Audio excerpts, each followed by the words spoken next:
നമസ്കാരം. വലിയ സിനിമാ മോഹങ്ങളൊക്കെയുള്ള രണ്ട് മലയാളികൾ കോടമ്പാക്കത്ത് എത്തുകയാണ്. ഉദയനും രാജപ്പനും. അവർ തമ്മിൽ വലിയ കൂട്ടുകാരാവുന്നു. അവരിങ്ങനെ സിനിമയിലേക്ക് വരാൻ വേണ്ടിയിട്ട് ഭയങ്കരമായിട്ട് ശ്രമിക്കുന്നു. ഒടുവിൽ അങ്ങനെയുള്ള ശ്രമത്തിനൊടുവിൽ ഉദയൻ എഴുതിയ ഒരു തിരക്കഥ അടിച്ചു മാറ്റിയിട്ട് രാജപ്പൻ സിനിമയിലേക്ക് വരികയും വലിയ നടനാവുകയും സൂപ്പർ സ്റ്റാർ സരോജ് കുമാറായി മാറുകയും ചെയ്യുന്നു. ഒടുവിൽ സരോജ് കുമാറിൻ്റെ ഈ ചതിയും വഞ്ചനയും ഒക്കെ അദ്ദേഹം തിരിച്ചറിയുന്നു. ഞാനൊരു ചതിയനായിരുന്നു തിരിച്ചറിയുന്നു. ഉദയൻ അവസാനം ഒരു സിനിമ സ്വന്തമായി എടുക്കുന്ന ഒരു ഘട്ടത്തിൽ സരോജ് കുമാർ അതിൽ നായകനാവുന്നു. അവർ തിരിച്ചറിവിൻ്റെ ഒരു ഘട്ടത്തിൽ ചതിയും വഞ്ചനയും ഒക്കെയുള്ള സിനിമാ ലോകത്തിൻ്റെ മറ്റൊരു സാധ്യത തിരിച്ചറിയുകയും സൗഹൃദത്തിൻ്റെ പുതിയൊരു വാതായനം പുത്തുലയുകയും സിനിമ വിജയിക്കുകയും ചെയ്യുന്ന ഒരു സിനിമ. അതായിരുന്നു ഉദയനാണ് താരം എന്ന് പറയുന്ന സിനിമ. അത് ശ്രീനിവാസൻ്റെ സിനിമയാണ്. ഈ ശ്രീനിവാസൻ്റെ മകനാണ് വിനീത് ശ്രീനിവാസൻ. മകൻ സിനിമാ പ്രതിഭ എന്നൊക്കെയുള്ള നിലയിൽ രണ്ടായിട്ട് തന്നെ കാണുന്നുണ്ട്. അതിനെക്കുറിച്ച് നമുക്ക് പിന്നീട് പറയാം. ഉദയനാണ് താരം എന്ന സിനിമ ശ്രീനിവാസൻ എടുത്തു. മകൻ വിനീത് ശ്രീനിവാസൻ വർഷങ്ങൾക്ക് ശേഷം എന്നൊരു സിനിമ എടുത്ത് വന്നിരിക്കുന്നു. ഉദയനാണ് താരം എന്ന സിനിമയുമായി ചിലപ്പോൾ നമുക്ക് ആ സിനിമാ പശ്ചാത്തലത്തിന് ബന്ധമുള്ള പുതിയൊരു സിനിമയ്ക്കുള്ളിലെ കഥ പറയുകയാണ് വിനീത് ശ്രീനിവാസൻ കഥ പറയുമ്പോൾ കണ്ണൂർ ജില്ലയിലെ കൂത്തുപറമ്പിൽ നിന്ന് കോടമ്പാക്കത്തേക്ക് വേണുവും മുരളിയും സിനിമയുടെ വാതിലിൽ മുട്ടാൻ വേണ്ടി പോവുകയാണ്. അവിടെ വച്ച് അവർ ചതിയുടെയും വഞ്ചനയുടെയും ലോകത്ത് സൗഹൃദത്തിൻ്റെ ചില വ്യത്യസ്തമായ തലങ്ങളിലൂടെ സഞ്ചരിക്കുകയും സൗഹൃദമൊക്കെ ഇട്ടെറിയുകയും പിന്നീട് മറ്റൊരു തലത്തിലേക്ക് ഡെവലപ്പ് ചെയ്യുകയും ചെയ്യുന്ന രണ്ട് കൂട്ടുകാരുടെ കഥ മകൻ വിനീത് ശ്രീനിവാസൻ പറയുന്നത് വർഷങ്ങൾക്ക് ശേഷം എന്ന സിനിമയിലൂടെ വലിയൊരു അനുഭവമായി നമുക്ക് മുന്നിലേക്ക് എത്തുകയാണ്. മുരളീൻ്റെയും വേണുവിൻ്റെയും ജീവിതം പറയുന്ന സമയത്ത് ഉദയനും സരോജ് കുമാറും നമ്മുടെ മുമ്പിലേക്ക് വരികയില്ല.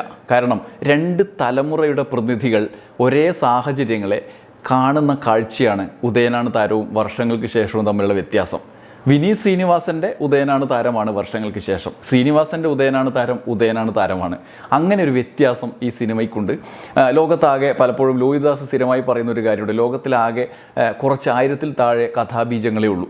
അത് നമ്മുടേതായ കാഴ്ചപ്പാടിലൂടെ നമ്മുടെ അനുഭവങ്ങളിലൂടെ ഡെവലപ്പ് ചെയ്ത് ഒരു കഥ സ്ഥാപിച്ചെടുക്കുക എന്നുള്ളതാണ്, മികച്ച നിലയിൽ സ്ഥാപിച്ചെടുക്കുക എന്നുള്ളതാണ് മികച്ച പ്രതിഭയുടെ ലക്ഷണം. ഒരുപക്ഷെ ശ്രീനിവാസൻ ആ കാലത്ത് ഉദയനാണ് താരം പറഞ്ഞു എങ്കിൽ ഇന്നത്തെ കാലത്ത് പുതിയ തലമുറയുടെ പ്രതിനിധിയായി വന്ന് വിനീത് ശ്രീനിവാസൻ ഒരുപക്ഷെ അതിലും മികച്ച നിലയിൽ തന്നെ അതിനോട് മത്സരിക്കാവുന്ന വിധത്തിൽ തന്നെ വർഷങ്ങൾക്ക് ശേഷം എന്ന സിനിമ നമുക്ക് മുന്നിലേക്ക് എത്തിക്കുകയാണ്. ആ സാഹചര്യം, കഥ പറയുന്ന വ്യക്തിത്വങ്ങൾ, കഥാ സാഹചര്യത്തിലേക്ക് ഉപയോഗിക്കപ്പെടുന്ന, അതിലേക്ക് സന്നിവേശിപ്പിക്കപ്പെടുന്ന സാമൂഹ്യ അന്തരീക്ഷം ഒക്കെ വ്യത്യസ്തമാണ്.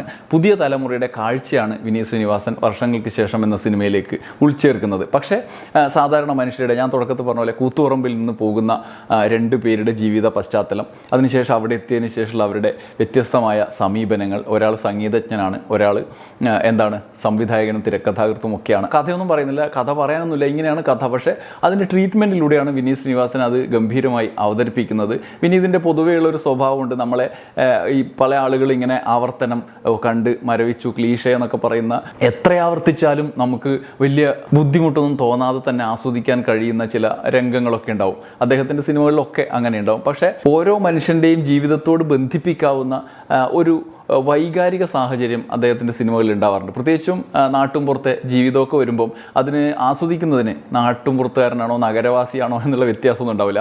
നമ്മുടെ ജീവിതത്തിലേക്ക് വലിയ തോതിൽ അദ്ദേഹത്തിൻ്റെ സിനിമകളെക്കുറിച്ച് കഴിഞ്ഞ ദിവസം നമ്മുടെ ബേസിൽ ജോസഫ് പറയുന്നുണ്ടായിരുന്നു. അദ്ദേഹം ഹൃദയത്തിൽ നിന്ന് അടുക്കുക, തലയിൽ നിന്ന് അല്ല എന്ന് പറയാറുണ്ട്. ബുദ്ധിപരം വൈകാരികം എന്നുള്ള വ്യത്യാസം അതിനകത്തുണ്ട്. അങ്ങനെ മനുഷ്യ ജീവിതത്തിൽ നിന്ന് കഥ പറയുന്നതിൽ അദ്ദേഹം വിദഗ്ധനാണ്. അതിൽ അദ്ദേഹം ഇതുവരെ പരാജയപ്പെട്ടിട്ടില്ല. ഈ സിനിമയിലും അദ്ദേഹം തൻ്റെ പ്രതിഭ തെളിയിക്കുന്നുണ്ട്. സിനിമകളിലെ കഥാപാത്രങ്ങളായി കണ്ട് ശീലിച്ച നിരവധി താരങ്ങളെ അവരുടെ വ്യക്തിപരമായ, ഒരുപക്ഷെ സാമൂഹ്യമായി അവർ ഇടപെടുന്ന തരത്തിലുള്ള അവരുടെ സാമൂഹ്യ വ്യക്തിത്വങ്ങൾ റിലേറ്റ് ചെയ്തുകൊണ്ടുള്ള കഥാപാത്രങ്ങൾ ഈ സിനിമയിൽ നിർമ്മിക്കപ്പെട്ടിട്ടുണ്ട് എന്നുള്ളതാണ്.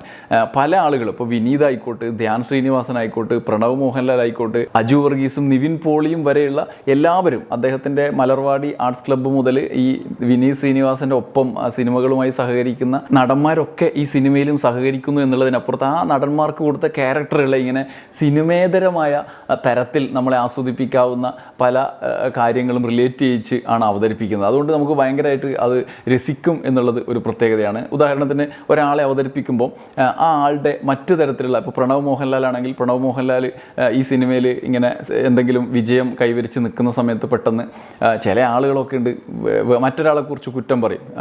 സിനിമയിൽ അഭിനയിച്ചിട്ട് ഹിമാലയത്ത് പോവും എന്നൊക്കെ പറഞ്ഞിട്ട് ഇങ്ങനെ കുറ്റം പറയുന്ന ഒരു കഥാപാത്രം അതിൻ്റെ ഒപ്പം പോകും. അപ്പോൾ ഇതാരാ, ഇത് ശരിക്കും പ്രണവ് മോഹൻലാലിൻ്റെ യഥാർത്ഥ ക്യാരക്ടർ അങ്ങനെയാണെന്നാണല്ലോ നമ്മൾ കേട്ടിട്ടുള്ളത്. അദ്ദേഹവും സിനിമയിൽ അഭിനയിക്കുക എവിടെയെങ്കിലും പോകുന്നതാണല്ലോ പറയുന്നത്. അങ്ങനെയുള്ള ഒരുപാട് കാര്യങ്ങൾ ഈ സിനിമയിൽ ബന്ധിപ്പിച്ചിട്ടുണ്ട്. അങ്ങനെ അതുകൊണ്ടാണ് ഉദയനാണ് താരം എന്ന സിനിമ ഉൾപ്പെടെ ശ്രീനിവാസൻ ചെയ്തു വെച്ച ഒരു ശൈലിയുണ്ട്. അദ്ദേഹം താരങ്ങളെ അങ്ങനെ ബന്ധിപ്പിച്ച് പുറമേക്കുള്ള കാര്യങ്ങളെ സിനിമയിലേക്ക് അറിയാതെ ഉൾച്ചേർക്കുന്ന ഒരു പരിപാടിയുണ്ട്. അത് ഈ സിനിമയിൽ ഒരുപാട് സന്ദർഭങ്ങളിലുണ്ട്. വർഷങ്ങൾക്ക് ശേഷം മൊത്തത്തിൽ നോക്കുമ്പോൾ നമുക്ക് ഈ വർഷങ്ങൾക്ക് ശേഷം എന്ന സിനിമയിലേക്ക് ഉൾച്ചേർത്ത നിരവധി കഥാ സന്ദർഭങ്ങളുണ്ട് എന്നുള്ളതാണ്. മനുഷ്യജീവിതം ഒരുപാട് പറയുന്നുണ്ട്. ഗ്രാമീണ കഥ, നഗരകഥ, പിന്നെ സിനിമയിലെ കഥ. സിനിമയിൽ തന്നെ പശ്ചാത്തലമായി അവതരിപ്പിക്കുമ്പോൾ തന്നെ വ്യക്തികളുടെ ജീവിതമാണ് അതിനകത്ത് ഡെവലപ്പ് ചെയ്യുന്നതും അവർ വ്യത്യസ്തമായ വഴികളിലൂടെ സഞ്ചരിക്കുന്നതും ഒക്കെ. അത് വിനീത് ശ്രീനിവാസൻ്റെ ഒരു പ്രത്യേകതയാണ്. സിനിമ പശ്ചാത്തലമാണ് എന്നേ ഉള്ളൂ. അതുകൊണ്ട് ഒരു സൗകര്യം ഉണ്ടായിരുന്നു സിനിമയിലെ ചതിയൊക്കെ ഇതിനകത്ത് ഉൾച്ചേർക്കാൻ കഴിയും എന്നുള്ളതാണ്. ഇനി ഈ സിനിമയുടെ ഏറ്റവും വലിയ രസകരമായ കാര്യം ഈ സിനിമയിലെ നടീനടന്മാരാണ്. ആദ്യം മുതൽ ഉള്ള ആളുകൾ പ്രധാനപ്പെട്ട മികച്ച നിലയിൽ പെർഫോം ചെയ്ത ധ്യാൻ ശ്രീനിവാസൻ ഉൾപ്പെടെ.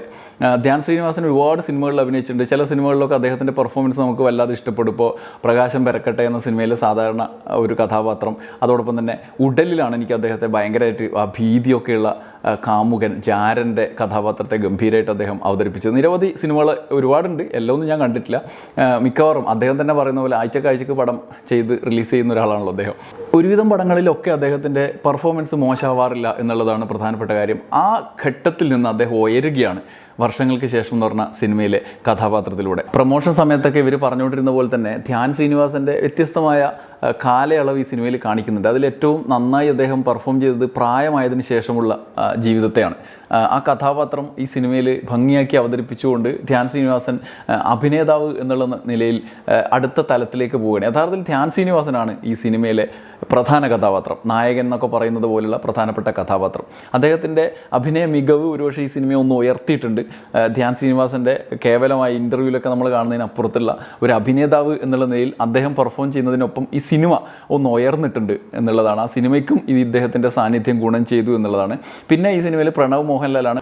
പ്രണവിൻ്റെ കാര്യം എല്ലാവർക്കും അറിയുന്നത് പോലെ തന്നെയാണ് ഈ സിനിമയിലും അദ്ദേഹം ആദ്യം വന്ന സിനിമയ്ക്ക് അപ്പുറത്തേക്കോ ഇപ്പുറത്തേക്കോ ഒന്നും ചെയ്യുന്നില്ല. വ്യത്യസ്ത സാഹചര്യത്തിലെത്തും, പക്ഷേ ആളത് തന്നെയാണ്, വേറെ വ്യത്യാസമൊന്നുമില്ല. ഇപ്പം പ്രായമുള്ള ആളാണെങ്കിലും ഒക്കെ നരച്ച് വലിയ മുടിയും താടിയൊക്കെ വെച്ചിട്ടുള്ള ഒരാൾ. പക്ഷേ അഭിനേതാവ് എന്നുള്ള നിലയിൽ അദ്ദേഹം ആദ്യം വന്ന ആ ഒരു നടൻ എന്നുള്ളതിന് അപ്പുറത്തേക്ക് അദ്ദേഹത്തിന് മൂവ് ചെയ്യാൻ പറ്റുന്നില്ല, ഡെവലപ്പ് ചെയ്യാൻ പറ്റുന്നില്ല. അതൊരു വലിയൊരു പരിമിതിയായിട്ട് പലപ്പോഴും തോന്നിയിട്ടുണ്ട്. പലപ്പോഴും അത് ഫീൽ ചെയ്യും. അദ്ദേഹത്തിൻ്റെ ഡയലോഗിലും പ്രാദേശികമായി പറയേണ്ട സംഭാഷണങ്ങൾ അദ്ദേഹത്തിൻ്റെതായ ഭാഷയിൽ പറയുമ്പോഴും ഒക്കെ അദ്ദേഹമായിട്ട് ആ കഥാപാത്രം മാറാൻ ശ്രമിക്കുന്നതാണ്. അതുകൊണ്ടുള്ളൊരു പരിമിതി അദ്ദേഹത്തിൻ്റെ കഥാപാത്രത്തിലുണ്ട്. പിന്നെ ഈ മോഹൻലാലിൻ്റെയൊക്കെ മകനാണ് എന്നൊക്കെയുള്ള അറിവ് നമുക്കുള്ളതുകൊണ്ട് ഈ മോഹൻലാലിൻ്റെ ഒരു ഓർമ്മയുടെ ബലത്തിൽ അതങ്ങനെ ആസ്വദിക്കാം എന്നുള്ളതേ ഉള്ളൂ. ഇനി ഒരുപാട് മെച്ചപ്പെടേണ്ട ഒരു നടനാണ് പ്രണവ് മോഹൻലാൽ എന്ന് നേരത്തെ നമുക്ക് തോന്നിയിട്ടുള്ളൊരു കാര്യമാണ്. പിന്നെ ഈ വിനീത് ശ്രീനിവാസൻ്റെ സിനിമകളിലൊക്കെ കാണുന്ന ഇതിനപ്പുറത്തേക്ക് വളർന്ന നടനാണ് അജു വർഗീസ്. അജു വർഗീസ് ഈ സിനിമയിൽ 2 കഥാപാത്രത്തെ അവതരിപ്പിക്കുന്നുണ്ട്. അദ്ദേഹം മൊത്തത്തിൽ തന്നെ മലയാള സിനിമയിലെ ഒരു മികച്ച അഭിനേതാവായി മാറിയിട്ടുണ്ട്. അതിനുശേഷം അദ്ദേഹത്തിൻ്റെ കരിയറിൽ ഒരു സ്റ്റെപ്പ് മുന്നോട്ട് പോയതിന് ശേഷമുള്ള വിനീതിൻ്റെ സിനിമയിലെ സാന്നിധ്യമാണ് ഇതിലുള്ളത്. ഹൃദയത്തിന് ശേഷം ഇത്രയും വർഷമായുള്ളൂ. അതിനുശേഷമുള്ള അദ്ദേഹത്തിൻ്റെ സാന്നിധ്യം, ഈ അജു വർഗീസിൻ്റെ ഒക്കെ പ്രത്യേകത, അദ്ദേഹം വരുമ്പോൾ തന്നെ തിയേറ്ററിൽ ഭയങ്കര കയ്യടിയാണ്. ഇപ്പോൾ അജു, ബേസിൽ ജോസഫ്, ധ്യാൻ ശ്രീനിവാസൻ ഇവരെല്ലാം വരുമ്പോൾ തന്നെ ഭയങ്കരമായ കയ്യടിയാണ്. ആദ്യ സിനിമയിലെ കയ്യടിയൊന്നും പ്രണവ് മോഹൻലാലിന് പക്ഷേ കിട്ടുന്നില്ല എന്നുള്ളത് ഞാൻ കണ്ട തിയേറ്ററിലെ പ്രത്യേകതയാണോ എന്നറിയില്ല. പക്ഷേ ഇവരൊക്കെ വരുമ്പോൾ നമ്മൾ കാണാൻ പോയ ആൾക്ക് തന്നെ ഭയങ്കര സന്തോഷമുള്ളൊരു കാര്യമാണ്. അതുപോലെ തന്നെയാണ് ആസിഫ് അലിയുടെ സാന്നിധ്യം. അത് ഭയങ്കര സർപ്രൈസ് ആയിട്ട് എനിക്ക് തോന്നി, ആസിഫ് അലിയുടെ വരവ്. അതുപോലെ നീരജ് മാധവിൻ്റെ വരവ്. ഇവരൊക്കെ ഈ നമ്മുടെ പ്രേക്ഷകരുടെ ഇടയിൽ ഇത്രയധികം സ്വാധീനമുണ്ട്, അതെങ്ങനെയാണ് എന്നുള്ളത് നമ്മൾ അതിശയിച്ചു പോകും. കഥാപാത്രങ്ങളിലൂടെയാണ്, എന്നാൽ പോലും ചില വ്യത്യസ്തമായ എന്തോ ഒരു ബന്ധം പ്രേക്ഷകരുടെ മനസ്സുമായിട്ട് ഈ നിരവധി താരങ്ങൾ ഇതുപോലെ ഉണ്ടാക്കിയിട്ടുണ്ട് എന്നുള്ളത് ഈ സിനിമ കാണുമ്പോൾ നമുക്ക് മനസ്സിലാവും. പിന്നെ എല്ലാത്തിനേക്കാളും പറയേണ്ടത് നിവിൻ പോളിയാണ്. ഈ സിനിമ യഥാർത്ഥത്തിൽ നിവിൻ പോളിയാണ് ഈ സിനിമയെ അങ്ങ് ഉയർത്തുന്നത്. നേരത്തെ ധ്യാൻ ശ്രീനിവാസൻ്റെ കാര്യം പറഞ്ഞു. അദ്ദേഹം ആദിമധ്യാന്തം ഉള്ളൊരു കഥാപാത്രം ആണ്, നായക കഥാപാത്രമാണ്. പക്ഷേ ഒരു അതിഥി താരത്തെ പോലെ കുറച്ച് നേരം 10-20 മിനിറ്റ് സമയത്തേക്ക് വന്നിട്ട് ആ സിനിമേനെ അങ്ങ് ആദ്യ ഭാഗത്തൊക്കെ നമുക്ക് അനുഭവിക്കുന്ന കുറച്ച് ബുദ്ധിമുട്ടുണ്ട്. ഈ സിനിമ ഇങ്ങനെ എല്ലാവർക്കും ഒരുപോലെ ആസ്വദിക്കാൻ പറ്റാത്ത ഈ ആവർത്തന വിരസത ചില സമയത്ത് തോന്നുമെങ്കിലും ഇതിൻ്റെ അവസാനത്തേക്ക് പോകുമ്പോൾ ഒരു ഇടവേളയൊക്കെ കഴിഞ്ഞ് പോകുമ്പോൾ ഈ സിനിമയെ അങ്ങ് ഉയർത്തുകയാണ് നമ്മുടെ ഇദ്ദേഹം ചെയ്യുന്നത് നിവിൻ പോളിയുടെ ഒരു പ്രതീകാത്മക കഥാപാത്രത്തെ തന്നെയാണ് ഈ സിനിമയിൽ കൊടുത്തിട്ടുള്ളത്. അദ്ദേഹത്തിൻ്റെ പേര് പോലും അങ്ങനെയാണ് ഈ സിനിമയിൽ കൊടുത്തിട്ടുള്ളത്. നിവിൻ പോളി ഓർമ്മിപ്പിക്കുന്ന പേര്, അദ്ദേഹത്തിൻ്റെ നമുക്കറിയുന്ന സമീപ ഭൂതകാലത്തിലെ പൊട്ടിയ പടങ്ങൾ, ഇതെല്ലാം പ്രതീകവൽക്കരിച്ചുകൊണ്ട് ഒരു കഥാപാത്രത്തെ സൃഷ്ടിച്ചിരിക്കുകയാണ്. അതുകൊണ്ട് പെട്ടെന്ന് നമുക്ക് റിലേറ്റ് ചെയ്യാൻ പറ്റും. അദ്ദേഹത്തിൻ്റെ അവതരണത്തിൻ്റെ നർമ്മ രസപ്രധാനമായ ചില രംഗങ്ങൾ നമ്മളെ വല്ലാതെ പൊട്ടിച്ചിരിപ്പിക്കും. നിവിൻ പോളിയാണ് ഈ സിനിമയെ വല്ലാതെ അങ്ങ് ഉയർത്തുന്നത് എന്ന് പ്രത്യേകമായി പറയേണ്ട ഒരു കാര്യമാണ്. വിനീത് ശ്രീനിവാസൻ ഉൾപ്പെടെ ഈ സിനിമയിൽ വരുന്നുണ്ട്. നായികമാർക്ക് വലിയ പ്രാധാന്യമൊന്നുമില്ല. കല്യാണി പ്രിയദർശൻ ഒപ്പം നീത പിള്ള, ഇങ്ങനെ 2 പേരാണ് ഇതിനകത്ത് പ്രധാനമായിട്ട് ഉള്ളതിൽ പ്രാധാന്യമുള്ള ആളുകൾ. അവർക്കൊന്നും വലിയ പ്രാധാന്യമൊന്നും ഈ സിനിമയിലില്ല. പക്ഷേ ഇല്ലാണ്ടിരിക്കാൻ പറ്റില്ല. അവരൊരു സിനിമയിൽ 2 കഥാപാത്രം എന്നുള്ള ആൾക്ക് ഇതിലെ പ്രധാനപ്പെട്ട രംഗങ്ങളിൽ വരേണ്ട ആളുകളാണ്. അതേസമയം മികച്ച അഭിനയ മികവുള്ള വൈകാരികമായ രംഗങ്ങളുടെയൊക്കെ ഒരു അഭാവം അവർക്കുണ്ട്. ആ കഥാപാത്രം നമ്മുടെ മനസ്സിൽ അങ്ങനെ ആഴത്തിൽ പതിയുന്ന തരത്തിൽ അവതരിപ്പിച്ചിട്ടുമില്ല. ഈ സിനിമയുടെ ആദ്യ ഭാഗത്ത് കൂത്തുപറമ്പിൻ്റെ ഒരു പശ്ചാത്തലത്തിലാണ് കഥ പറയുന്നത്. ധ്യാൻ ശ്രീനിവാസൻ പക്ക നമ്മളെ മലയാളം പറയും, അതായത് വടക്കൻ മലയാളം പറയും. ആടെ പോയിട്ട് ഇവിടെ പോയിട്ട് എന്ത് നിറ കുരിപ്പ് എന്നെല്ലാം പറഞ്ഞിട്ട് ഇങ്ങനെ പറയും. പക്ഷേ അതേ നാട്ടിൽ താമസിക്കുന്ന പ്രണവ് മോഹൻലാലിൻ്റെ കഥാപാത്രം, കല്യാണി പ്രിയദർശൻ്റെ കഥാപാത്രമൊക്കെ ബാംഗ്ലൂരിൽ താമസിക്കുന്ന ഒരു യുവാവിൻ്റെ ഭാഷയാണ് സംസാരിക്കുക. അത് കുറച്ചും കൂടിയും ആസ്വാദനത്തിൻ്റെ തലം മാറിയ ഈ കാലത്ത് ആളുകൾക്ക് അതൊരു അലോസരം ഉണ്ടാകുന്ന ഒരു കാര്യമാണ്. അത് പല സിനിമകളിലും അങ്ങനെ ഉണ്ടാവാറുണ്ട്. പക്ഷേ സമീപകാലത്ത് എല്ലാവരും ഭയങ്കരമായിട്ട് ശ്രദ്ധിക്കുന്ന ഒരു കാര്യമാണ്. അടുത്ത കാലത്താണ് ഒരു സർക്കാർ ഉൽപ്പന്നം എന്നൊരു സിനിമ ഞാൻ കണ്ടത്. ആ സിനിമയിൽ സർക്കാർ ഉൽപ്പന്നം സുബീഷ് നായകനായിട്ടുള്ള സിനിമയിൽ വടക്കൻ കേരളമാണ്. ഇതേപോലെ കൂത്തുപറമ്പ് കഴിഞ്ഞ് കുറച്ച് ചെറുത്തൂർ ഭാഗത്തൊക്കെയാണ് ആ സിനിമയുടെ പശ്ചാത്തലമായി അവർ സങ്കല്പിച്ചത്. അവിടെ കഥാപാത്രങ്ങളെല്ലാം എത്ര തന്മയത്വത്തോടെ പ്രാദേശികമായ ഭാഷ കൈകാര്യം ചെയ്യുന്നു. ചില ആളുകൾ പറയും അത് ബുദ്ധിമുട്ടാണ് മറ്റ് നാട്ടിലുള്ള ആളുകൾക്ക്, അതായത് അവിടെയൊക്കെ വളർന്ന ആളുകൾക്ക് മറ്റൊരു നാട്ടിൽ പോയി ഭാഷ പറയാനെന്ന്. പക്ഷേ അഭിനേതാവ് എല്ലാത്തിനോടും വഴങ്ങുന്ന ഒരാളായിരിക്കണം. അങ്ങനെ പറയാനും പറ്റില്ല. ഇപ്പോൾ കല്യാണിയൊക്കെ മൈക്കിൾ ഫാത്തിമ എന്ന് പറഞ്ഞ സിനിമയിൽ വലിയ കുഴപ്പമില്ലാണ്ട് മലപ്പുറം ഭാഷ പറയുന്നത് നമുക്ക് കാണാൻ പറ്റും. അത്ര പെർഫെക്റ്റ് അല്ലെങ്കിൽ പോലും അതിനവർ ശ്രമിക്കുന്നുണ്ട്. അതിനുള്ള ശ്രമം ചിലപ്പോൾ റിസ്ക് എടുക്കണ്ടെന്ന് പറഞ്ഞിട്ട് ഒഴിവാക്കിയതാണോ എന്നറിയില്ല. മമ്മൂട്ടിയൊക്കെ അതിൻ്റെ ചരിത്രത്തിലേക്കും പശ്ചാത്തലത്തിലേക്കും പോയാൽ അങ്ങനെയുള്ള വാദം നിലനിൽക്കില്ല. പക്ഷേ അത് ശ്രദ്ധിക്കേണ്ടതായിരുന്നു വിനീത് ശ്രീനിവാസൻ. ഈ സിനിമ മൊത്തത്തിൽ കാണുമ്പോൾ 2-3 ചെറിയ കാര്യങ്ങൾ കൂടി നിങ്ങളുടെ ശ്രദ്ധയിൽപ്പെടുത്താൻ വേണ്ടിയിട്ട് എനിക്ക് ആഗ്രഹമുണ്ട്. അത് ഒന്ന്, ഈ സിനിമ പ്രധാനമായിട്ട് മുന്നോട്ട് കൊണ്ടുപോകുമ്പോൾ ശ്രീനിവാസൻ്റെ ധാരയെ പിന്തുടരാൻ അദ്ദേഹം ശ്രമിക്കുന്നുണ്ട്. അത് മനഃപൂർവ്വമല്ല, അതൊരു സിനിമയ്ക്ക് അനിവാര്യമായ രീതിയിലുള്ള ഒരു ആവർത്തനം. അതായത് സെൽഫ് ട്രോൾ എന്നൊക്കെ പറയില്ലേ, നമ്മൾ ഈ മനുഷ്യൻ്റെ വ്യത്യസ്തമായ സാഹചര്യങ്ങളെ കളിയാക്കാനോ അല്ലെങ്കിൽ ആക്ഷേപഹാസ്യ വിമർശനത്തിനോ വിധേയമാക്കുന്ന ഒരു കാര്യം. അത് ഒരു സിനിമ അനിവാര്യമായി ചെയ്യേണ്ട, അത്തരം കാര്യങ്ങൾ ചെയ്യേണ്ട ഒരു മാധ്യമമാണ് സിനിമ. അത് ഈ സിനിമ ആവശ്യപ്പെടുന്നുണ്ട്. അത് വൃത്തിയായിട്ട് അദ്ദേഹം ചെയ്തിട്ടുണ്ട്. സാമൂഹ്യ വിഷയങ്ങളെ പരാമർശിച്ചുകൊണ്ട് മുന്നോട്ട് പോകാൻ വൃത്തിയായ സാമൂഹ്യ വിമർശനം നടത്താൻ കഴിയുന്നുണ്ട്. അതെങ്ങനെയാണെന്ന് വെച്ച് കഴിഞ്ഞാൽ പക്ക കക്ഷി രാഷ്ട്രീയ വിമർശനമല്ല, സാമൂഹ്യ സാഹചര്യങ്ങൾ. ഇപ്പോൾ ഞാൻ പറയാം, നിവിൻ പോളി അവതരിപ്പിക്കുന്ന കഥാപാത്രം ഉന്നയിക്കുന്ന പ്രധാനപ്പെട്ട ഒരു വിഷയമുണ്ട്. തമാശയായിട്ടാണെങ്കിലും അത് ആവിഷ്കരിക്കുന്ന സന്ദർഭം വളരെ പ്രധാനമാണ്. അത് നെപ്പോ കിഡ്സുകളുടെ ആധിപത്യം വരുന്ന സകല മേഖലകളും ഇപ്പോൾ നാട്ടിലുണ്ടല്ലോ. രാഷ്ട്രീയ ആയിക്കോട്ടെ, സിനിമ ആയിക്കോട്ടെ, ഏത് മേഖലയിലും മുൻകാലത്തേക്കാൾ അസാധാരണമായി ഇപ്പോൾ ഉണ്ട്. അത്തരം ആളുകൾ കയറി വരുന്നുണ്ട്.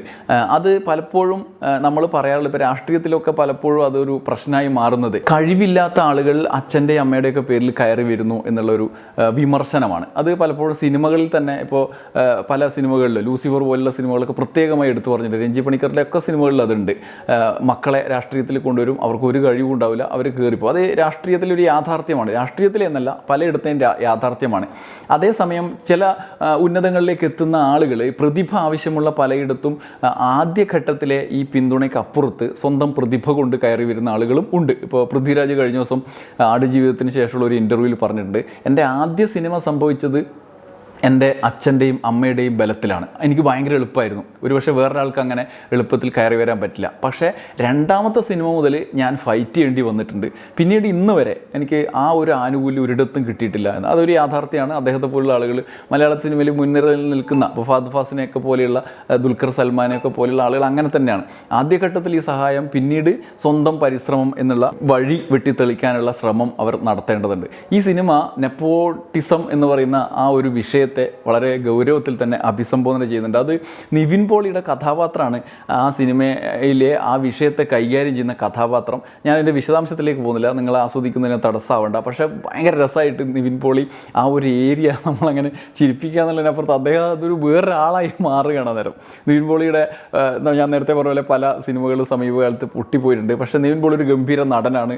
അദ്ദേഹത്തിൻ്റെ 1983 എന്ന് പറയുന്ന സിനിമയുടെ കാലത്ത് തന്നെ നമ്മളത് തെളിയിച്ചതാണ്. അദ്ദേഹം ഏത് തലത്തിലും മാറാൻ കെൽപ്പുള്ള ഒരാളാണ്. പക്ഷേ അദ്ദേഹത്തിൻ്റെ കരിയറിൽ ഇടയ്ക്ക് വെച്ച് എന്തോ സംഭവിക്കുകയാണ്. അതിനപ്പുറത്ത് സ്വാഭാവികമായൊരു പരിണിതി അതിനുണ്ടായിട്ടില്ല എന്നുള്ളതാണ്. പക്ഷേ ഈ സിനിമ നിവിൻ പോളിയുടെ തിരിച്ചു വരവ്, വെറും 20 മിനിറ്റ് ആണെങ്കിലും നിവിൻ പോളിയുടെ തിരിച്ചു വരവ് ഗംഭീരമായി കൊണ്ടാടാൻ കെൽപ്പുള്ളൊരു സിനിമയും കഥാപാത്രമാണ്. അത് പക്ഷേ അദ്ദേഹത്തിൻ്റെ തന്നെ സാന്നിധ്യം കൊണ്ട്, അതിപ്പോൾ വേറൊരാൾ ചെയ്താൽ അങ്ങനെ ആവുമെന്ന് എനിക്ക് തോന്നുന്നില്ല. അത് നിവിൻ പോളിയുടെ വരവും ശൈലിയും കൊണ്ട് ഇനിയൊരു നിവിൻ പോളി കഥാപാത്രത്തിൻ്റെ ഒരു തരംഗം തന്നെ ഈ വിഷയത്തിൽ, ഈ സിനിമയുമായി ബന്ധപ്പെട്ടുണ്ടാവാൻ പോകുമെന്ന് എനിക്ക് തോന്നുന്നു. അങ്ങനെ ഒരു നെപ്പോട്ടിസം എന്ന് പറയുന്ന വിഷയത്തെ രസകരമായി കൈകാര്യം ചെയ്തിട്ടുണ്ട്. പിന്നെ സൂക്ഷ്മമായ വിലയിരുത്തലുകൾ വിനീത് ശ്രീനിവാസൻ നടത്തുന്നുണ്ടെന്ന് തോന്നുന്നു. ചിലപ്പോൾ എല്ലാവരും ശ്രദ്ധിക്കണമെന്നില്ലെങ്കിൽ ഒരു രംഗം ഞാൻ ശ്രദ്ധിച്ചു. ഈ സിനിമയിലെ ഒരു ആള് സ്വർണ്ണക്കള്ളക്കടത്തിന് അറസ്റ്റ് ചെയ്ത് കൊണ്ടുപോകുന്നുണ്ട്. ചെറിയ സിനിമയുടെ കഥയുമായി ബന്ധമില്ലാത്തൊരു ചെറിയൊരു രംഗമാണ്. അപ്പോൾ അദ്ദേഹം കൊണ്ടുപോകുന്ന സമയത്ത് ഈ പോലീസിനോട് തർക്കിക്കുമ്പോൾ പറയുന്നുണ്ട്, നാട്ടിലെന്താ നികുതി കൂട്ടിയില്ലേ, പെട്രോളിന് സെസ് കൂട്ടിയില്ലേ എന്നൊക്കെ പറഞ്ഞിട്ടുള്ള ആരോപണങ്ങൾ നമ്മൾ ഉന്നയിക്കുമല്ലോ, അതൊക്കെ എടുത്ത് ഉന്നയിക്കുകയാണ്. എന്ത് സർക്കാരാണിത് എന്നെല്ലാം പറഞ്ഞിട്ട് അതേസമയം ഞാൻ 2 സ്വർണ്ണം കടത്തിയതിനാണോ ഇത്ര പ്രശ്നം എന്ന് ചോദിക്കുന്നത്. അത് പെട്ടെന്ന് എനിക്ക് ഓർമ്മ വന്ന സമീപകാലത്ത് ഒരു സ്വർണ്ണ കള്ളക്കടത്തിൽ വലിയ കേസിൽ പ്രതിയായിട്ട് അകത്ത് പോയൊരു വനിത പുറത്തു വന്നിട്ട് ഇതുപോലെയുള്ള ആരോപണങ്ങൾ സർക്കാരിനെതിരെ സാമൂഹ്യ രാഷ്ട്രീയ സാഹചര്യങ്ങൾക്കെതിരെ ഉന്നയിക്കുമ്പോഴാണ് അവരങ്ങനെയുള്ള സാമൂഹ്യ വിമർശനം നടത്താൻ വേണ്ടി സ്വന്തം യൂട്യൂബ് ചാനലിന് ഇപ്പോൾ തുടങ്ങി. ആദ്യമൊക്കെ മെയിൻ ചാനലുകളും പത്രങ്ങളൊക്കെ വാർത്ത കൊടുത്തുകൊണ്ടിരുന്നത് ഇപ്പോൾ അവർ യൂട്യൂബ് ചാനലിൽ നിന്ന് വാർത്ത എടുത്ത് കൊടുക്കേണ്ട അവസ്ഥയായി. അങ്ങനെ ലോകത്തിലെ ക്രൈമുകൾ ചെയ്യുന്ന ആളുകൾ തന്നെ അവർക്ക് അതിൽ രക്ഷപ്പെടാനുള്ളൊരു വഴിയായിട്ട് ഇങ്ങനൊരു പ്രധാനപ്പെട്ട വിമർശനം ഉന്നയിക്കുന്ന കാര്യം ആ സിനിമയിൽ വലിയൊരു കാര്യമായിട്ട് എനിക്ക് തോന്നിയെങ്കിലും സിനിമയിലെ ചെറിയ കാര്യമായിരിക്കാം, എനിക്കത് ഭയങ്കരമായിട്ട് സ്ട്രൈക്ക് ചെയ്തു. വിനീത് ശ്രീനിവാസൻ അങ്ങനെ ഓരോ ഇടത്തും സൂക്ഷ്മമായ സാമൂഹ്യ വിമർശനം ഈ സിനിമയിൽ സാധ്യമാക്കിയിട്ടുണ്ട്. അദ്ദേഹത്തിൻ്റെ ആ ഒരു വലിയ പ്രതിഭയുടെ കൂടി തുടർച്ച ഈ ഔട്ട്പുട്ടിൽ കാണാനുണ്ട്. അങ്ങനെയുള്ള ആളുകൾ ഇത്തരം വിഷയങ്ങൾ പറയുമ്പോഴുള്ള പ്രത്യേകത ഉണ്ടല്ലോ, ഒരു ഏറ്റവും ജനകീയമായൊരു മാധ്യമത്തിലൂടെ അത് പറയുമ്പോഴുള്ള വിഷയമുണ്ടല്ലോ. കണ്ണൂരിൻ്റെ പശ്ചാത്തലം, EMSൻ്റെ പരാമർശവും അപ്പം പാർട്ടിയുടെ ചില സീൻസും ഒക്കെ റെഫറൻസ് എന്നൊക്കെ പറയുന്ന രീതിയിൽ അതിനകത്ത് വരുന്നുണ്ട്. അങ്ങനെ ഒരു പ്രത്യേകമായിട്ട് മലയാളിക്ക്, ഒരുപക്ഷെ വടക്കൻ മലയാളിക്ക് കൂടുതലായി റിലേറ്റ് ചെയ്യാൻ പറ്റുന്ന രീതിയിലുള്ളൊരു ഭൂതകാലമുണ്ട്. പിന്നീട് സൗഹൃദത്തിൻ്റെ അന്തരീക്ഷം വരുന്നുണ്ട്, പ്രണയത്തിൻ്റെ അന്തരീക്ഷം വരുന്നുണ്ട്, സിനിമ ഒക്കെ അതിനകത്ത് വരുന്നുണ്ട്. അങ്ങനെ ഇടവേള കഴിഞ്ഞതിന് ശേഷം ഈ സിനിമ ഒരു രക്ഷയുമില്ലാത്ത രീതിയിൽ ഉയർത്തിക്കൊണ്ടുപോകാൻ വേണ്ടിയിട്ട് വിനീതിന് കഴിഞ്ഞിട്ടുണ്ട്. മൊത്തത്തിൽ വർഷങ്ങൾക്ക് ശേഷം നല്ലൊരു രസമുള്ള ഒരു അനുഭവമായി മാറ്റാൻ വിനീത് ശ്രീനിവാസന് കഴിഞ്ഞിട്ടുണ്ട്. പണ്ട് കഥ പറയുമ്പോൾ എന്ന സിനിമയെക്കുറിച്ചിട്ടുള്ള ഒരു കാര്യം കൂടി പറഞ്ഞ് ഈ വീഡിയോ അവസാനിപ്പിക്കാം. ആ സിനിമ പുറത്തിറങ്ങിയ സമയത്ത് അതിൻ്റെ തിരക്കഥ വായിച്ചിട്ടോ ആ സിനിമയുടെ കഥ അറിഞ്ഞിട്ടോ മറ്റോ ഒരു ഇൻ്റർവ്യൂവിൽ പറഞ്ഞിട്ടുണ്ട് ധ്യാൻ ശ്രീനിവാസൻ, ഈ സിനിമ ഭയങ്കര ലാഗാണ് എന്ന് പറഞ്ഞിട്ടുള്ളതായിട്ട്, ശ്രീനിവാസനോട് പറഞ്ഞിട്ടുള്ളതായിട്ട് അദ്ദേഹം പറഞ്ഞിട്ടുണ്ട്. അപ്പോൾ ശ്രീനിവാസൻ പറഞ്ഞു അതിൻ്റെ അവസാനത്തൊരു പോയിൻ്റ് ഉണ്ട്, ക്ലൈമാക്സ്, ആ ഒറ്റ ഇതുകൊണ്ട് ഈ സിനിമ വിജയിക്കും എന്ന് പറഞ്ഞിട്ടുണ്ട്. അതുപോലെ എന്നിട്ട് ആ സിനിമ തിയേറ്ററിൽ പോയി കണ്ട ധ്യാൻ ശ്രീനിവാസൻ അച്ഛനെ സമ്മതിക്കുന്നുണ്ട്. ആ ഇൻ്റർവ്യൂവിൽ അദ്ദേഹം പറയുന്നുണ്ട് അവസാന ഘട്ടത്തിൽ ആ ഒറ്റൊരു ഭാഗം മമ്മൂട്ടിയുടെ വരവോടുകൂടി ആ സിനിമ ഉയർച്ച ഭയങ്കരമാണ്, അച്ഛൻ്റെ പ്രേക്ഷകരുടെ മനസ്സ് വായിക്കാനുള്ള കപ്പാസിറ്റി ഭയങ്കരമാണ് എന്ന് പറഞ്ഞിട്ടുണ്ട്. വർഷങ്ങൾക്ക് ശേഷം തുടങ്ങുന്ന സിനിമ ആ ഒരു കാര്യത്തിൽ താരതമ്യത്തിന് അർഹതയുള്ളൊരു സിനിമയാണ്. വർഷങ്ങൾക്ക് ശേഷം ഒരു സാധാരണ ഒഴുക്കിൽ നമ്മളൊരു എപ്പോഴും കണ്ടുവരുന്ന ജീവിതങ്ങളിലൂടെ കടന്നുപോയി നമ്മുടെ മനസ്സിലേക്ക് അങ്ങ് കയറിക്കൂടുന്ന ഒരു കാഴ്ചയാണ് കാണുന്നത്. വർഷങ്ങൾക്ക് ശേഷം ഉണ്ടാക്കിയ എല്ലാവർക്കും, വിനീത് ശ്രീനിവാസൻ ഉൾപ്പെടെയുള്ള എല്ലാവർക്കും ആശംസകൾ നേർന്നുകൊണ്ട് വിട. നന്ദി, നമസ്കാരം.